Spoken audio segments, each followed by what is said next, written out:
There is no other way to go up to heaven. Kung tayo mayabang, ayaw natin tumanggap ng pagtutuwid, ayaw natin mapagsabihan, ayaw natin pakialaman.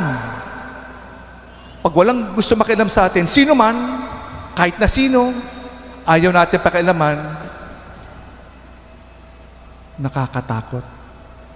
Kasi talaga naman, sa totoo lang, masakit eh. Masakit maituwid.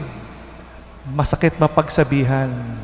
Pero lahat tayo merong pagkakamali eh. Lahat tayo kailangan ng tagapagligtas. Lahat tayo kailangan magpakumbaba.